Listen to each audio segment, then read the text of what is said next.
Yo,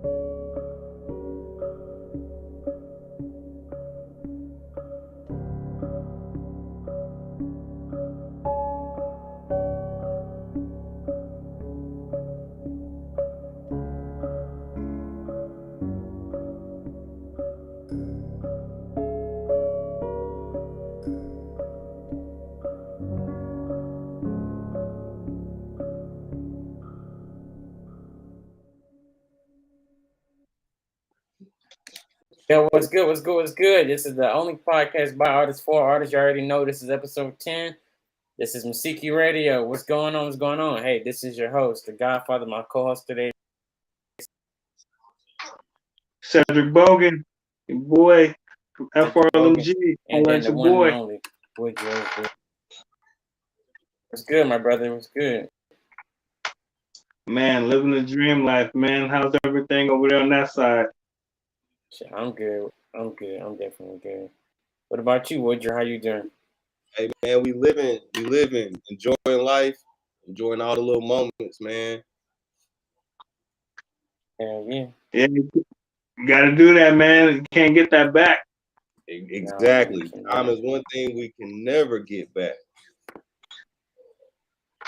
Not at all. All right, we're gonna get into it. I'm just sharing live to your guys' page, to your profiles right quick before we start actually getting deeper into it.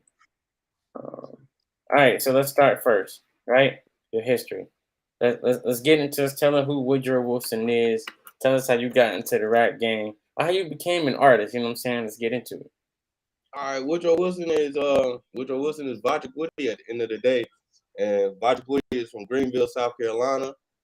I actually started making music. I remember we was in like 10th, 11th grade. My homeboy JR, he was, you know what I'm saying, he had his studio. He had the mic in the damn closet. We were young spitters. And we was gonna have a llama as our mascot because it spits. But yeah, it was me, my boy JR, my man Thalin, and Enrique. And we was out there. I want to say we recorded one legit song, and then next thing you know, like I went to the army, bro. And that's actually where I got the Wooddro from. That's where I got Wooddro Wilson. My boy Bosley and AIT, he's just always called me Wooddro. What's going on, Wooddro? And that nigga was from Texas, so it just stuck with me. I was like, fuck it, Wooddro Wilson. Okay. Yeah, Texas. Cool. So what was your main influences during your career in rapping so far? When you like in the beginning stage? At the beginning stage, no matter what, it's gonna be the GOAT, Lil Wayne. Like I was a Wayne head, Wayne fanatic. I got Sky's the Limit on my hand. I got Like Father, Like Son tatted up here. It was Wayne. I consumed every piece of Lil Wayne in the world when I was coming. And hey, he the one that just made me like, yo, you can do it, bro. Let's go.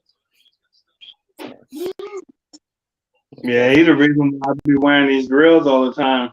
Hey. Him, Paul Wall, all of them down south. Yeah, I remember diving those crates, and like he had like at least 10 mixtapes. So I dove into the crate. I loved it. It was free music, man. I love the fact that it was just free music that he was giving to us, and it was some classic hits that was free.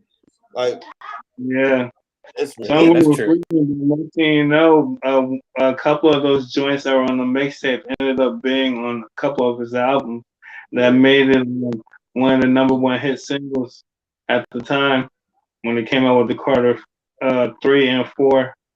Yeah, I remember that. That was pretty dope. The Lollipop song, all that. Oh yeah, Lollipop had us going bonkers. We was retarded when Lollipop dropped. That's when I went to my first club and Lollipop dropped. Really? Yeah, I wasn't even supposed to. Man, that was so long ago. It was like I was like 17. I want to say like it was like a 21 and up club. We in there turned up. Me and my boy JR in there turned up. Yeah, I remember meeting Lil Wayne's cousin a while back in the club. The whole Cash Money team was in the club, but I think he was backstage. But his cousins were all out there, just mingling with the crowd and everything. It was pretty cool. So I didn't get a chance to meet him, but his cousin looked almost dead on center like him. Yeah. Yeah. So what do you All right. think about the rap game nowadays as you being an underground artist? I mean, from where you're from, um, how does the scene look for you out there? How do you seem to want to fit in your way of looking at the rap game as being an underground artist right now? Honestly, right now, I don't want to fit in. I want to be different. Okay. Like honestly, I'm not saying all the music sound the same, but they kind of have all the same little. It's a blueprint that you can have. Like if you get that blueprint down, you can make a hit just like every other hit. But I just want to be Right. different. I want it to mean something. I don't want just a hit. A hit just for the money. Like I want Like one people hand, to one. say my. Yeah, I want you to feel everything I'm saying. I want you to relate to it, but also I just want to.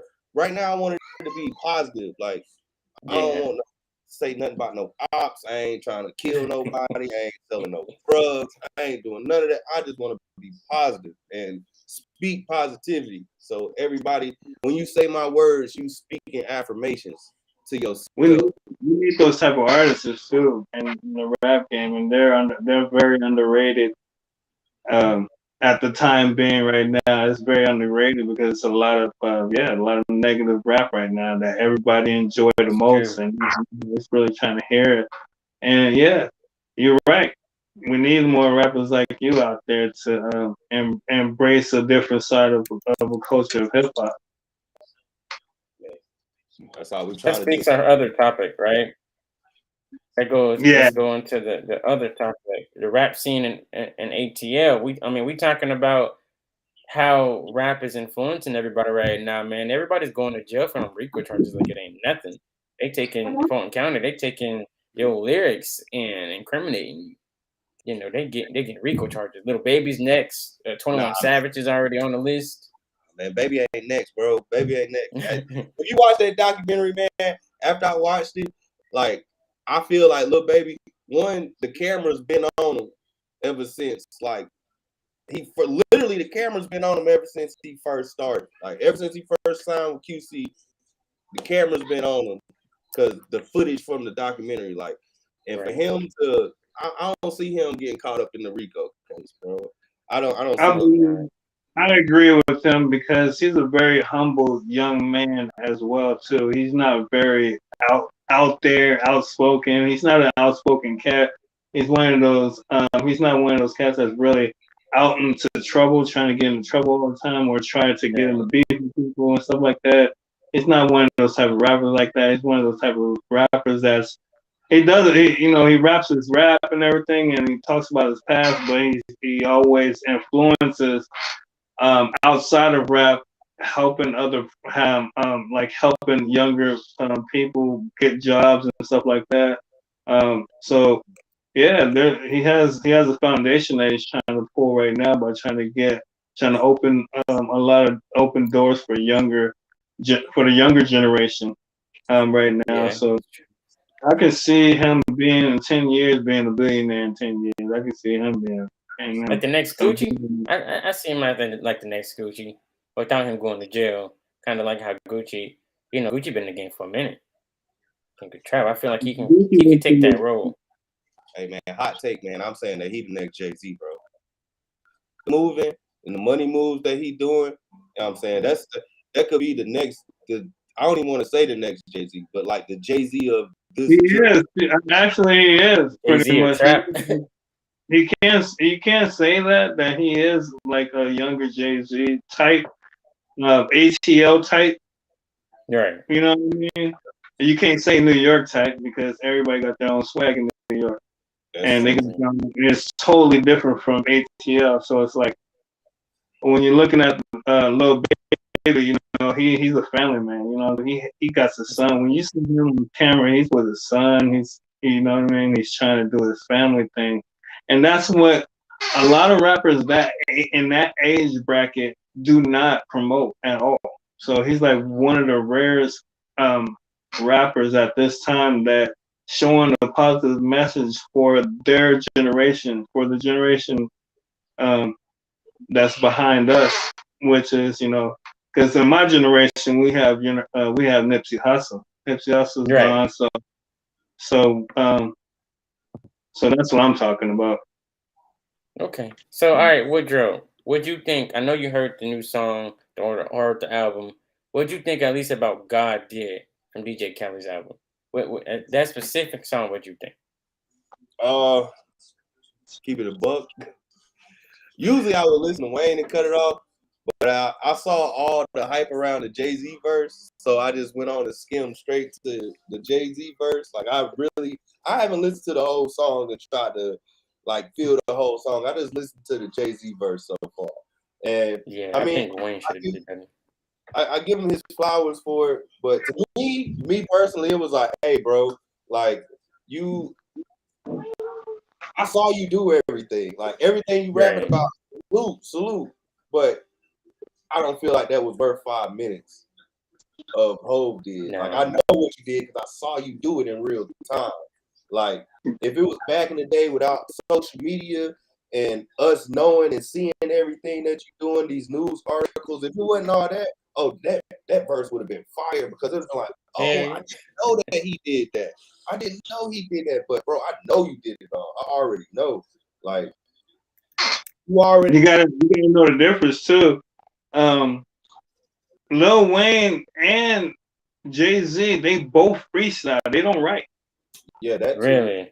I didn't know JayZ freestyle. I thought he wrote. Nah, he stopped writing in the 90s, man. He stopped writing after late 80s, early 90s. He stopped writing. And he got hits after hits, so nobody cannot copy. They cannot carbon copy that. No matter how, I don't know why. There's a lot of artists right now that are out there trying to freestyle and thinking that it's tight and they can make hits with their freestyles and stuff like that. The only person that's doing that right now is Future. He's the only one that's doing that right now besides JayZ. That's true. You know? My thing about the Lil Wayne verse, though, I felt without the auto-tune, it would have been a smash. If he didn't put the auto-tune on, he would have been good. But that extra auto-tune, like his last album, that's where I'm like, nah, I don't want to hear that. But he only had like about 45 seconds of play. You know what I mean? That 35 seconds without the auto-tune doing what Lil Wayne does. Just like he did on that song with Papoose. He went hard on that song with Papoose. And he didn't even have that long of a verse. You got a point. You know, everybody has their own particular taste in music, but at the same time, the way Lil Wayne goes about how he when he uses his craft as him being a 25-year veteran. Right. He just disconnected from what's the guy's name from Philly that used to write his albums for him. After he cut off from Gilly the Kid, that's who it was, Gilly the Kid. After he cut off from Gilly the Kid, he started freestyling. Right. You know? After the Carter One. It was after the Carter One, right? It was either the Carter One. I want to say it was Carter One. Because you can listen to the Carter One and you can hear Gilly. You can low-key hear Gilly in the Carter One, but then the Carter Two, that's when Wayne did just spaz. Yeah, you can tell you can tell the splice between his verse and his music. You can tell the difference between if that's Lil Wayne and that's Gilly, you can tell. Yep. And, but as you being an artist out there, what's your top 10 rappers out there in the ATL besides yourself? Oh, not including yourself. The Godfather. Oh, you're talking to me? Oh, okay. So I'm in Atlanta, bro. I'm not in Atlanta. You're in Mississippi, right? I'm in Texas. Texas, there you go. I'm sorry about that. I apologize about that. You good? So the part of Texas where you're from, you're over there in the Houston area, or you're in the Dallas area? I'm down in Killeen, basically near Austin. Oh no, Austin. Oh, okay. Oh, that's pretty cool. That's almost by Arlington.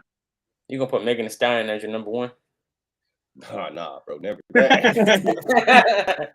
Hey, I say, give me your top 5 underground and major. Just your top 5. What do you think is your top 5 over there?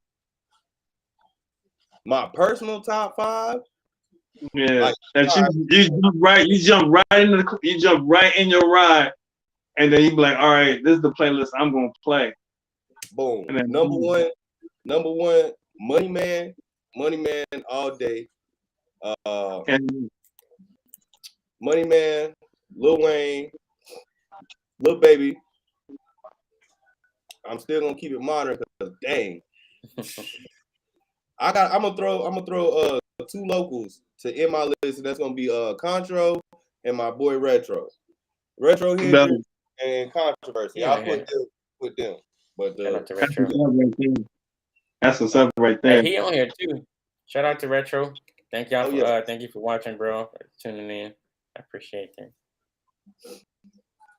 Okay, so all right, so we can stop. So we can continue on this. All right, so you in the Texas scene, have you started doing the shows in Texas? Because there's a lot of artists right now coming out of Memphis and then Houston. I mean, Erica Banks is out. Well, she was doing her thing. I ain't heard from her in a minute, but Megan Thee Stallion doing her thing, Erica Banks doing her thing. I don't know too many artists right now coming out from Texas. Everybody now coming off from Memphis and Atlanta.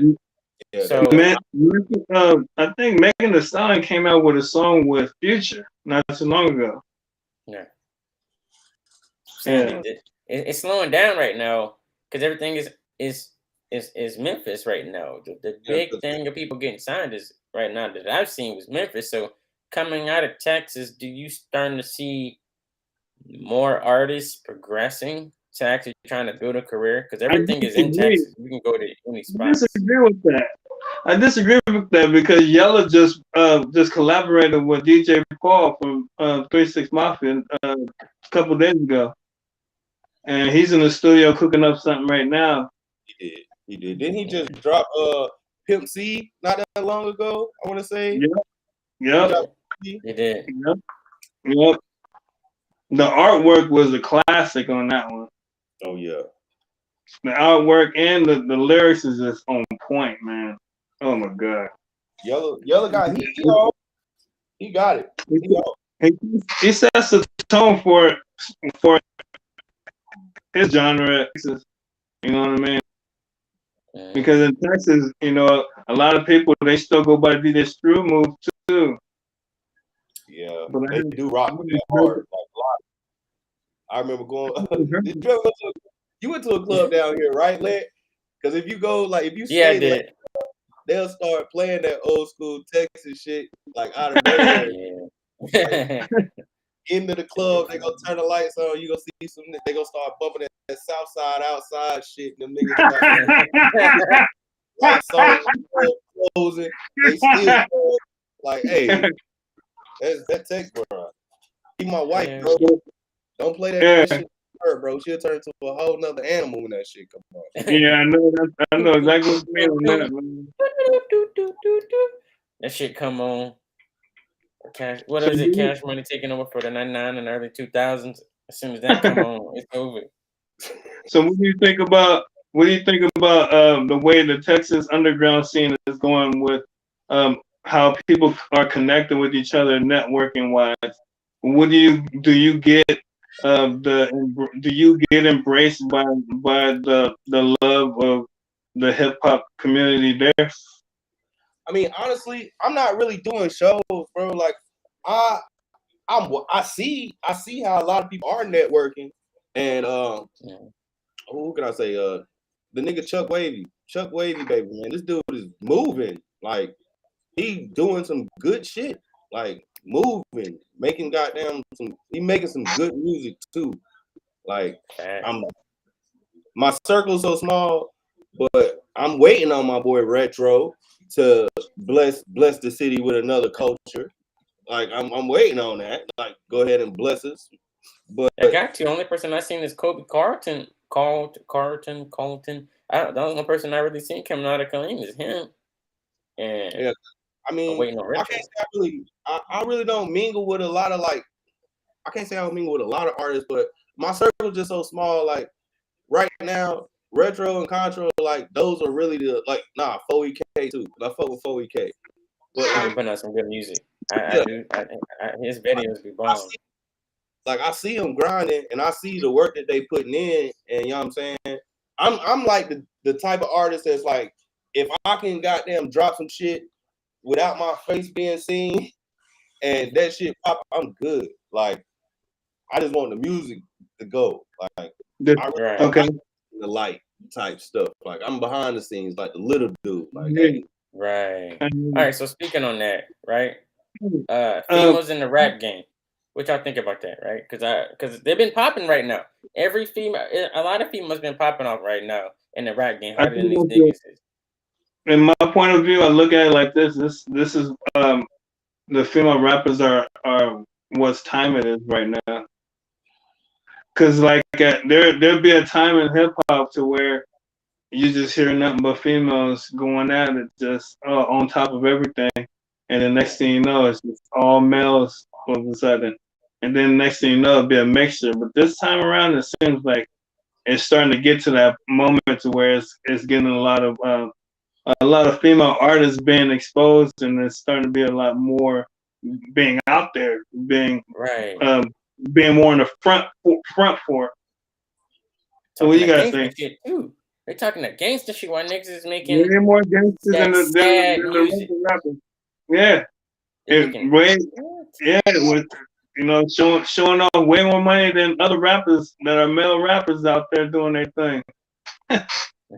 Richer too. Hey man, I give it to them, man. I give them all their respect. They deserve their flowers. I wish Tierra Whack was getting pushed harder. I really wish, because Tierra Whack, she's supposed to be like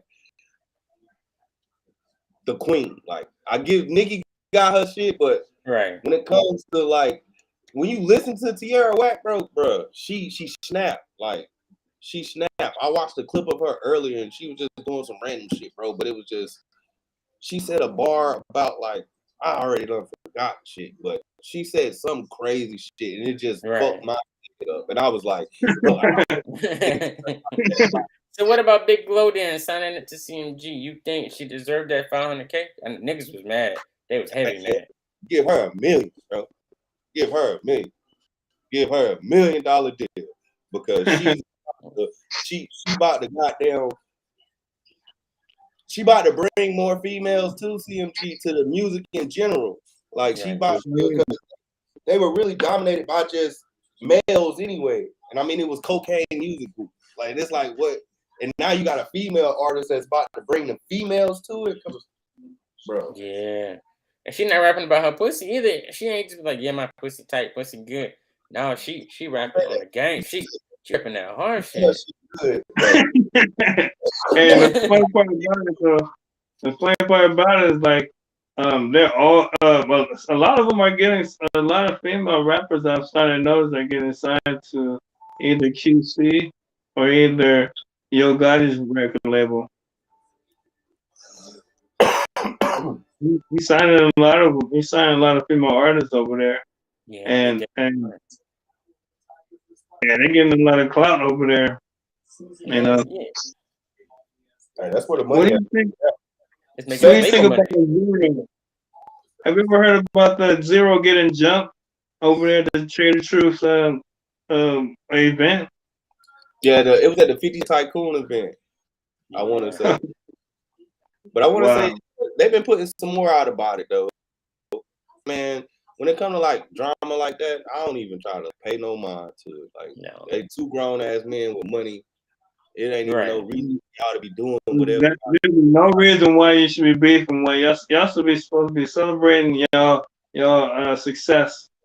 You know, that's what it's all about. Yeah, it's supposed to be celebrating success together out of the hard work, putting all your time into all this filming that y'all do, or this acting that y'all do. It ain't easy. No, I think this Little Dirk beef is funny as hell. It's sad because people keep getting killed, but it's also funny on how they take shots at each other in the song, and they don't care what they say. You know what I'm saying? Especially when it comes to Quando Rondo and Dirk, and then Dirk and NBA. They're just going back and forth. And I'm kind of scared for NBA because I actually think Dirk is a hitter. And I know he got niggas that's ready. And they going harder than usual. They taking it actually to the streets. It's true. I agree with you, but at the same time, the feds are watching. So it's like it's only a matter of time somebody going to jail. Yeah. Or getting killed. So it's like we really shouldn't even be on that topic right now with that. We should also be on that. because nowadays that's all people talk about. Drama this, drama that, man. Let's get to the success stories, man. Let's talk more about success stories, man. That's what we're trying to get to. You know what I mean? Finesse 2 times the money bag, yo. They cleared up their beef. And Finesse 2 times signed to money bag, yo. Exactly. That's that good shit right there. That's getting that money. Fuck everything else. Get the money. And you know what? Dude said he was in the wrong. He admitted he was in the wrong. So we need to promote niggas like Finesse 2 times too, because he's the type of person that shows his mercy about who he is as a human being. Like sometimes it takes God to show you instead of people showing you. By God showing you through people, it takes God showing you through you and God personally. And it took Finesse 2 times for that to realize that before that. That's a you see how God blesses right back once you listen? See? Yeah. Got something with the chain on his neck now. All right, so next topic is our guy Brian. I'm already spelled his name wrong. Brian Howard. He's an exceptional actor, man, who went from being in the army to living his dream. And he's getting these big roles. He was also an artist too. He was rapping and singing and dancing. So now he's getting them roles. So shout out to Brian. What do you think about that? I mean, what's your take on that, Wooddro? From a soldier getting out the army and pursuing his dreams, you think that is like motivation even for these independent artists? If it should be motivation, but bro had his plan from day one. Like he had his plan, he had his vision, he knew the end of his story. And he just played out. He just played it out. And he dared. Like he earned all of it. I'm proud of bro. Like he did it. He did it from I remember the Pepsi commercial. Bro was in the Pepsi commercial. I was running the Pepsi commercial on YouTube, just like, hey, that's my boy right there. Like, yeah, it's nothing but love and like respect for him, bro. Because he's still being a father too. At the end of the day, he being a father and he, you know what I'm saying, still chasing his dreams. Like nothing stopping him, bro. He unstoppable. Facts, man. And it just and he got kids too, so it ain't like he just, and he got a girl, he got a family, so it ain't like he just be like, all right, I'm not gonna live my dreams. He still living his dreams and taking care of his family. He didn't put neither one to the side. He didn't be like, let me sacrifice this. It might take longer, but he kept going. And that's something kept going. That's real, man. He was doing his TikTok videos. He's making all kind of skits. He started that little series. I remember he was on that he had a little series on Amazon he was on too. Like, bro been working. And like we was talking about earlier, it's all about he got that time now. He got the time to do it all. Right. Go ahead then. Like he got that time. So you feel like he got that time now? Oh yes. I got nothing but time now. Like even though I got a baby girl deployed, I got babies here. That's still nothing but time. You know what I'm saying? I'm going to school, and hey, bro, we still grinding, bro. Like it gives me. I was impatient with my music. I was rushing it. I was impatient, and I was rushing a lot of my music. So now I'm taking all the time in the world because I got the time. I got nothing but the time. Like slow and steady wins race. Yep. Okay. So Right. how do you look at how do you balance all that while you still be mentally prepared for what your success story is about to become? Like if you have a goal that's set right now and you're juggling with three different things right now, mentally are you how do you go about handling all that? Honestly, bro, I would say I smoke a lot of weed, but I mean, when it comes to being a father, I love doing that. So that's never like that's like my mindset 24/7 anyway. Like even when I am doing my music, I'm still a father while I'm writing my stuff. And True. it's subconscious because sometimes I can write a whole verse and not have a cuss word in it. And I'll be like, "Ooh, I'll take that." Like my kids can listen to it. Like That's hard. as long as they like it's I always keep them in mind. I'm in school because I want them to see me in school. Right. So it pushed them. So yeah, like at the end of the day, juggling three, being a father throughout all of it. Like forget it. That no cussing is hard, man, because every line, man, I'm getting money. Fuck these niggas. Every time I'm getting money, fuck these. I was going, you want to put niggas in every line. Like, we don't even talk about getting the money. You talk about instead of getting the money, talking about getting the money, we talk about what you're doing with the money. Like I some write some stuff, you know what I'm saying? Like I say talk about stocks. I looked all the way back to like one of the first my very first little mixtape I dropped, 24 hours. And I was in there talking about being a tycoon, how I want to invest in stocks and bonds and do all this stuff. And then subconsciously, I've been doing that, and I still be saying that in the like. I'm trying to talk about what I want to do with the money. Like the song you was listening to hear earlier, like I'm going to Belize, I'm going here and there. That's what I want to do with the money. I ain't worried about getting it because it's gonna come regardless. That's true. That's true. So that comes to the next topic, the generational wealth.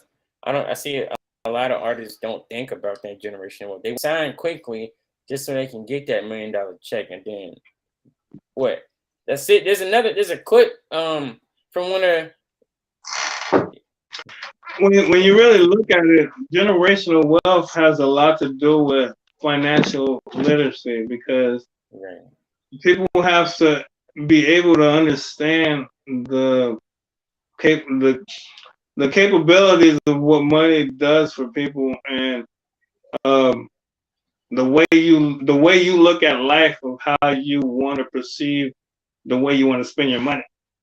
You see what I mean?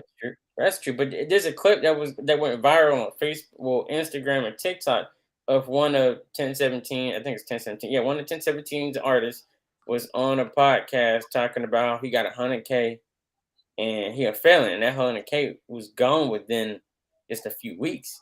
He's like, what is this? 100K to a broke nigga that never had money, because he had to pay lawyer fees and they had to re-up, and I'm like, so he took that street mentality. Ain't nothing wrong with the street mentality, but he took it, like you said, financial literacy. He didn't use it, and it was gone. 100K. Because I know exactly why he did that. Was it the guy that got signed to 1700? Yeah, Gucci Mane's label. Yeah, he got signed to Gucci Mane's label. Yep. Yeah. So what happened was the guy got the $100,000, right? Right. First thing he did was party. He didn't even invest any of the money to himself first. That was the first thing he was supposed to do. First thing he was supposed to do was invest in himself before even trying to dish out any money to anybody or pay anybody. Even if you pay more, you still got to invest into yourself. How are you gonna get your money back? You can't get your money back if you don't invest into anything first. So first, exactly. So he paid his lawyer fees and whatnot. That probably didn't cost that much, but he still got a quarter of probably got 75,000 over because I know 20,000 probably went to courts and all that.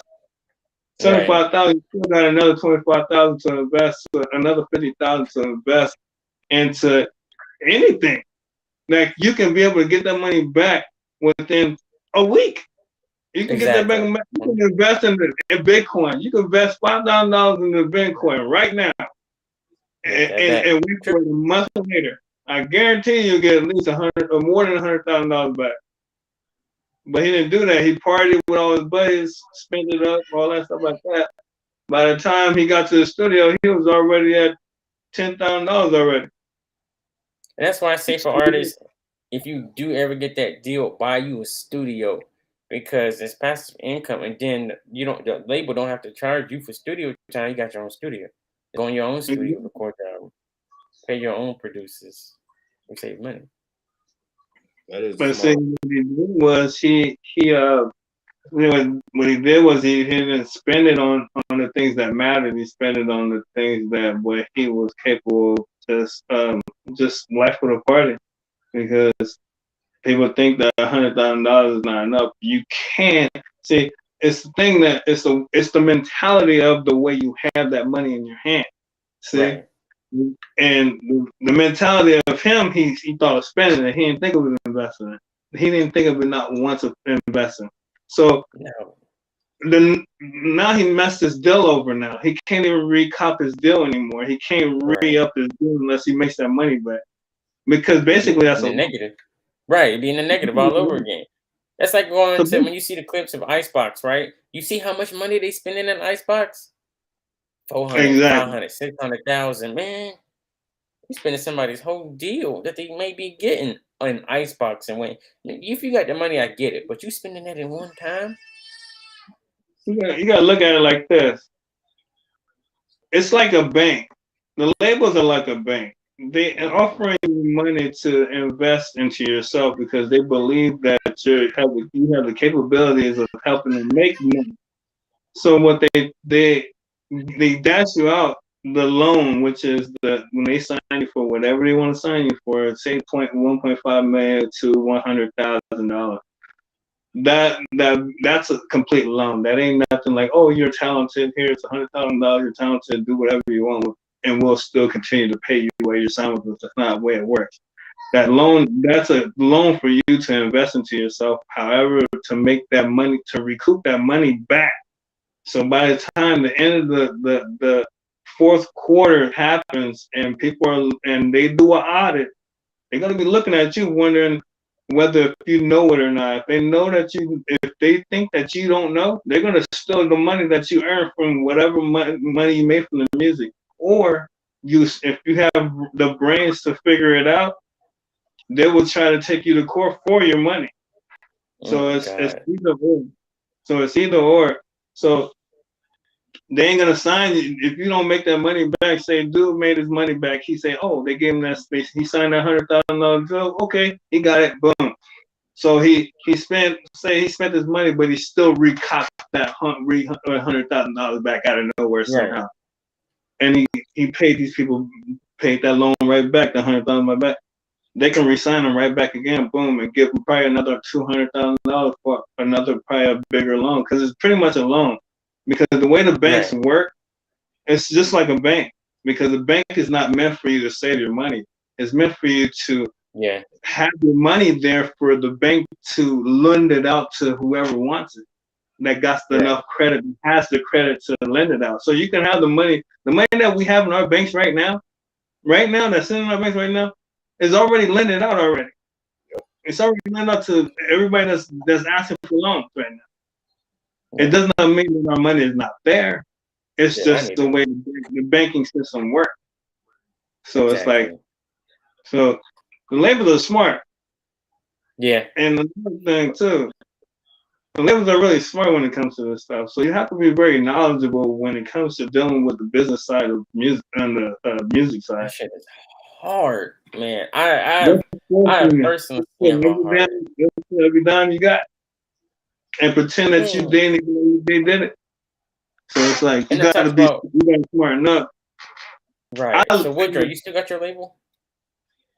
Nah, bro. It's just Wooddro, bro. It's just Wooddro. That's it. Like the end goal is like you wanted your studio. Like that's still the end goal. But like I don't want artists and stuff in front of me, bro. Like I ain't gonna say I don't want that responsibility, but I don't want that I don't want that, bro. I got 2 kids. Like I got time to like be on a grown man ass about, hey, have you been making some songs? Yeah. That's funny how That you shit is put it. hard, man. It is hard. I'm gonna tell you how Cedric knows. Well, it depends upon the person. It depends upon the person.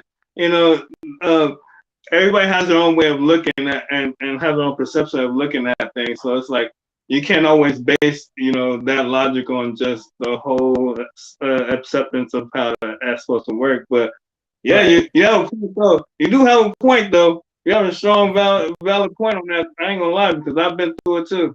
And then you got to think about the deals you make too, man. It's like, okay, do I take this deal, but they want 30%, but what am I for this 30%? Then I'm gonna get them, or okay, there's this deal, but I gotta pay them $150 a year, but they're gonna give me this, and this. Okay, I might do that. Well, if I want to become a publisher, I gotta pay $300 on BMI, and then still wait and sign up for Harry Fox agency, and then wait on that check. So and then you got to sign up for Media Bay. You got to slow down there, brother. Because you got to slow down there, brother. Each one of them is its own platform. You got to understand each one of them as its own platform. You can't just be putting yourself in the mix of things you don't understand, because then you'll be having your name in stuff that you don't even know how to figure out how to get from it. Like if you're trying to generate something to receive from it, how you gonna do it if you don't understand it? So exactly. this is where you have to know people. This is where the thing about the music industry and how it works when it comes to the underground thing. We're very open to give out information. We're very open. We're quick to give you all the information that's most valuable to a person. But when it comes to major artists like that, oh yeah, they holding that back. They holding that back because they got lawyers and stuff like that protects them from getting their money stolen from their music getting used. You see what I'm saying? Yeah. A lot of that has a lot to do with whether or not how successful are you trying to go with music is the level where you want to perceive where you want your career to go. You see what I'm saying? Right. Yeah. So would you say what's better then? A distribution deal through a record? Yeah. What's better? What y'all think is better? A distribution deal with an event or a record deal with an event? Wooddro, you go first. I'll take the distribution, bro. I'll take distribution as well. Give me the distribution. Why would you take the distribution deal? The only reason why I would take it is because I saw an artist take it.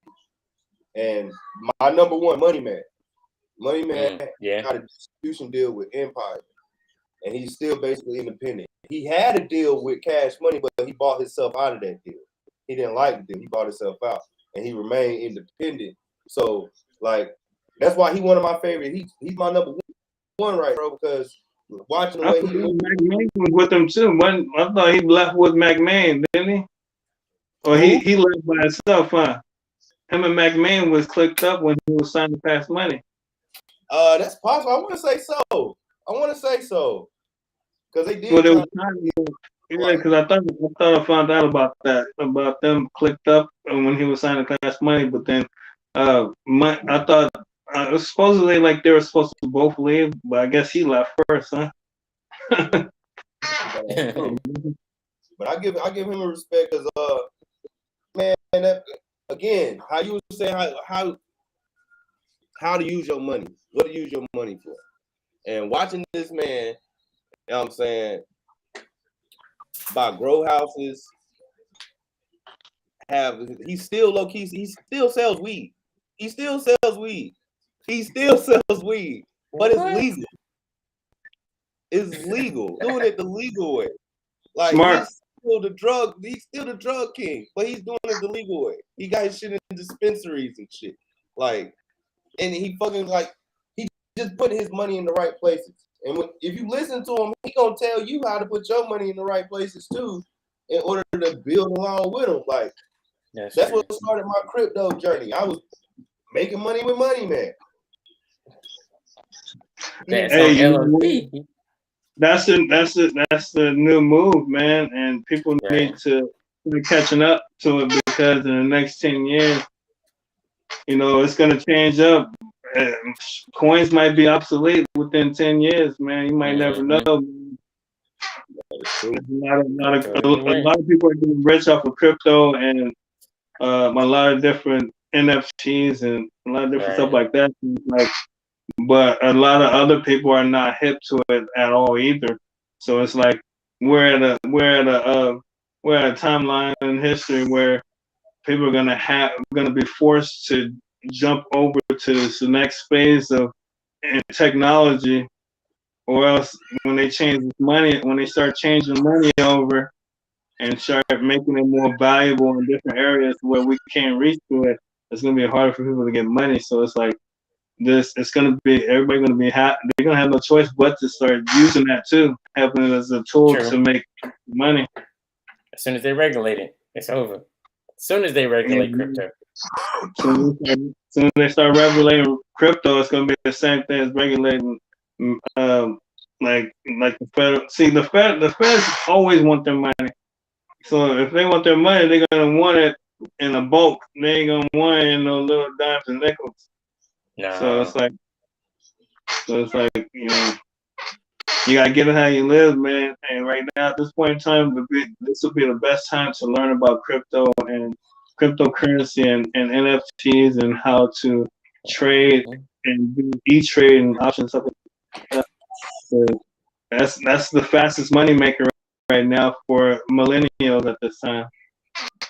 Exactly. But hey, all right, yo, it's getting late. We always go past our time. Every time we see 30 minutes, it end up going 45 minutes, like 2 hours. So, yeah, this was a great conversation. Wooddro, thank you for being here, man. Cedrick, I appreciate y'all both. Appreciate you. Any closing remarks you guys got? What's up, bro? Any closing remarks y'all want to, any shout-outs, any closing remarks? So what's up? I want to ask you one more question before you get off the line. Where do you see yourself in the rap game within the next 5 years? Where do you see yourself? Oh man, in the next 5 years, I'm gonna have at least to this music thing and everything. I have me a real solid. I have like 3 solid albums out, and I'm talking about the quality exactly where it's gonna be. I ain't gonna be spending or nothing, but I'm gonna be living nice off of those 3. I'm gonna be living real good off those 3 and making that money make more money for me. That's the end goal at the end of the day. I hear you on that. Yes, sir. That is incredible right there. That's incredible. You don't hear that too much, You don't hear that much at all. Everybody look into the stock market, look into crypto, look into all that stuff, because the quicker you look into it and your money start making money for you, the easier life will be. Too easy. Right. You're right about that. And financial literacy is one of the best tools to use and to actually learn and master. Financial literacy. Without that, because the way the economy is nowadays, the way it works nowadays, you have to be that's the way it goes, man. Financial literacy is the way to go, brother. Hey, definitely. Hey, man, I appreciate it, man. Y'all have a good night, though, bro. Hey, you too. Yes, hey, this is Mousiki Radio. Thank y'all for joining. All the followers, everybody like and subscribe. We on YouTube, we on Facebook. It'll be on Spotify by the end of the week. So check us out there. If you want to donate. We got a PayPal links. If you ever want to donate, all the funds go to supporting the podcast. So I appreciate it. Y'all have a good night.